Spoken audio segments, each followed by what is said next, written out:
ভাই রাতে 3টা বাজে খিদা লাগা এটা একদম অভ্যাসে পরিণত হয়ে গেছে। খিদা তো লাগে যে লাগে ভাই, এর উপর পরানে খুঁজে যে ঝাল ঝাল কিছু, তাই ইনস্ট্যান্ট ঝাল ঝাল কিছু বানানোর জন্য আগে দিয়ে ফুজ্জা মরিচ নিয়ে ফুড়ে ফেলছি। দেন আরেক পাশে পেঁয়াজ আর লেবু কেটে নিছি। দেন এগুলাকে লবণ দিয়ে ভালোভাবে খসালি খসালি একটা সান্নি বানাই নিছি। আর আমি আর আমার আপু এটার নাম দিছি ফুজ্জা মরিচের সান্নি। সেদিন আমার আপু আমাদের বাসায় ছিল, আর দুনু বোন একসাথে থাকলে তো খিদার পরিমাণ আরো বেশি বেড়ে যায়। সবশেষে এই চাটনিতে একটু করে সরিষার তেল দিয়ে নিবেন।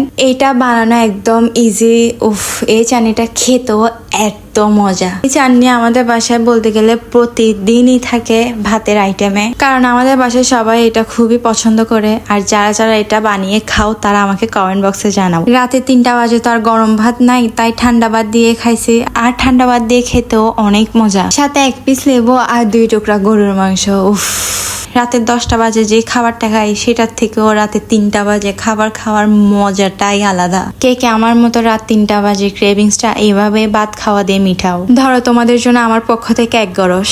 উফ, এখানে আমার আপু কত তৃপ্তি করে খাচ্ছে। দেখেন রাতে 3টা বাজতেছে আর আমাদের এদিকে খানা চলতেছে। ওকে ভাই, পেটের শান্তি।